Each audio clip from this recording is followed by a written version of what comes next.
Thanksgiving night, 1981. A call for help rang out from the luxurious yacht Splendour. 6 hours later, Natalie Wood's body was found, floating in the cold Pacific Ocean. Initially, her death was ruled an accidental drowning, but for 40 years the shadow of doubt has never vanished. Was it truly an accident, or was a more horrifying truth concealed beneath the dark waters off Catalina Island? And the biggest, most nagging question, Robert Wagner, her husband, the last person to see Natalie alive, did he know more than he ever said? I believe he absolutely does. Natalie Wood wasn't just an actress, she was a part of America's memory. From the adorable little Susan Walker in Miracle on 34th Street to the rebellious teenager in Rebel Without a Cause, and then her stellar performances in Splendor in the Grass, West Side Story, Gypsy. 3 Oscar nominations before the age of 25.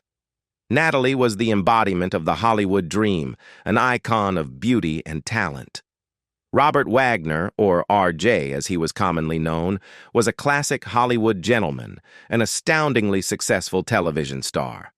Their love story, Wagner Wood, was once hailed as one of the greatest love stories in Hollywood. They married, divorced, and then remarried. A whirlwind of love that seemed unbreakable. "We were so in love. We had everything," RJ once said. "And then in a second it was all gone." Natalie Wood's death off the coast of Catalina Island that Thanksgiving weekend was one of the most stunning events in Hollywood history. Initially, it was quickly closed. Accident. But the whispers never ceased. Especially from Dennis Davern, the captain of the Splendour. He claimed there was a tremendous fight between Natalie and RJ that night. The fighting went back to the back of the boat, and they just carried on and carried on. And then it was quiet. In 2011, 30 years later, the case was reopened. More than 700 people, including Davern, signed a petition, pointing out flaws in the original investigation. And then, a stunning announcement. The medical examiner's office changed the manner of death from accident to undetermined. A media earthquake. A flood of new leads, new witnesses emerged. For 6 long years, 2 veteran homicide detectives, Ralph Hernandez and John Corina, doggedly pursued this case. What did they do? What did they find? Suspicious bruises. She looked like the victim of an assault. The words of an investigator. The bruises on Natalie's body, noted in the autopsy report, their location, played a significant part in convincing the medical examiner to change the manner of death. They didn't look like bruises from a simple slip and fall. The unconvincing story. All 3 men on the boat, Captain Davern, actor Christopher Walken, a guest on the boat rumored to be having an affair with Natalie, sparking Wagner's jealousy, and Robert Wagner, initially told a similar story. They assumed Natalie had taken the yacht's dinghy and left on her own. In the middle of the night, in stormy weather with rough seas, a major movie star, wearing only her nightgown and socks, struggling with a dinghy she reportedly had never operated on her own. "That didn't even make any sense to me," Corina said. Lana Wood, Natalie's sister, a former Bond girl, also asserted, "No way. Not with a gun to her head. Would she do that?" Natalie was terrified of water, especially dark water. To think of her in that water, in the dark, in the cold, the one thing that she feared was water, and that's where she finishes her life. Friday night. The tension had already begun. Dennis Davern recounted that Natalie and RJ had argued about whether or not to move the yacht. Natalie was so angry she asked Davern to take her ashore. She tried to get off the island but couldn't due to the weather and the late hour. She stayed at a hotel, crying on Davern's shoulder, talking about the difficulties in their marriage, RJ's professional jealousy. Davern believed if she had gone back to the mainland that night, she was so angry she would have divorced Wagner the next day. Saturday night. The climax. After an evening of drinking at a restaurant on the island, the atmosphere aboard the Splendour became even heavier.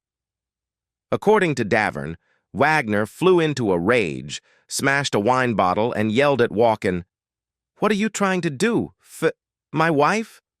Natalie went into her bedroom. RJ followed. Davern heard screaming, things being thrown. It sounded like a physical fight. When Davern knocked on the door to ask if everything was okay, RJ, with a crazy look on his face, told him to go away. Davern feared for his own safety. New witnesses. This was a turning point. After the case was reopened, 2 new witnesses came forward. They were on a nearby boat. They not only heard, but one of them saw figures of a man and a woman whose voices they recognized as Robert Wagner's and Natalie Wood's, arguing intensely at the back of the Splendour. Their accounts matched what Dennis Davern had said. "They're very credible," an investigator affirmed. The eerie silence and the deadly delay. The argument suddenly stopped. Complete silence. No one heard a splash. No one heard a cry for help. 10 minutes later, Davern went below. RJ was crying, saying, "Natalie's gone." The dinghy was also missing, but RJ refused to call for help immediately. "Don't turn on the searchlight," Wagner reportedly said. "We don't want to call anybody. Let's just wait and see if she comes back." More than an hour passed. The first call reporting Natalie missing was made at 1:30 a.m., while RJ admitted he knew she was missing around midnight. And that call wasn't to search the water, but to search in town. Wagner's changing story. Initially, RJ said he thought Natalie had taken the dinghy ashore. Years later, in his memoir, he offered the banging dinghy theory. Natalie heard the dinghy banging against the side of the boat, went to retie it, slipped on the swim step, was possibly stunned or knocked unconscious, and fell into the water. The dinghy floated away. Investigators didn't buy this theory. She would never go worry about the dinghy. That's Dennis Davern's job. Refusal to cooperate. Christopher Walken cooperated and was interviewed. The content remains confidential. Robert Wagner? Investigators repeatedly tried to re-interview him, even traveling to Aspen where he lives. He refused. He's refused time and time again to talk to us. Person of interest. This is a crucial legal term. After years of investigation, authorities officially named Robert Wagner a person of interest in his wife's death. We know now that he was the last person to be with Natalie before she disappeared. Lieutenant Karina stated, "As we've investigated the case over the last 6 years, I think he's more of a person of interest now." Imagine the scene. A confined space on a yacht, alcohol flowing freely, simmering jealousy, the pent-up tensions of a marriage that looked glamorous on the outside, but may have been fractured within. Someone can get so enraged they can't control their anger, one investigator observed. Like a crime of passion.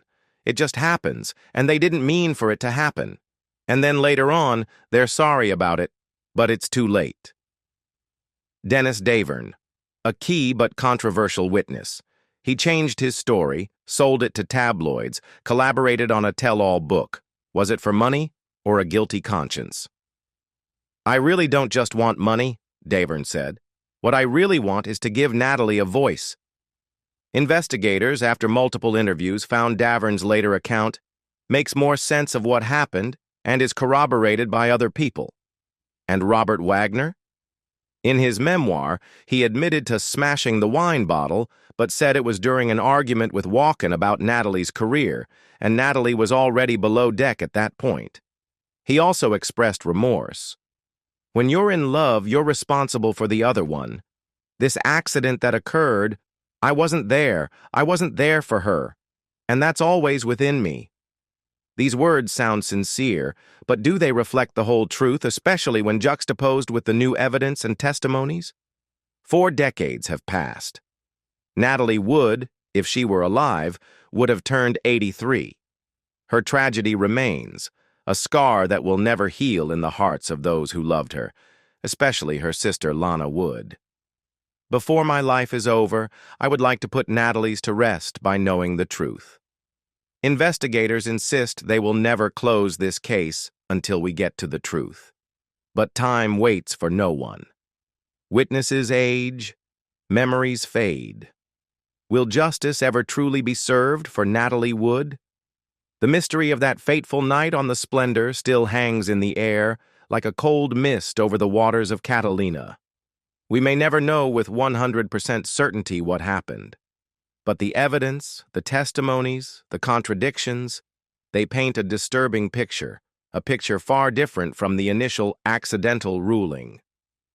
Natalie Wood was afraid of dark water, and perhaps more terrifying than the cold water itself are the dark secrets humans can conceal.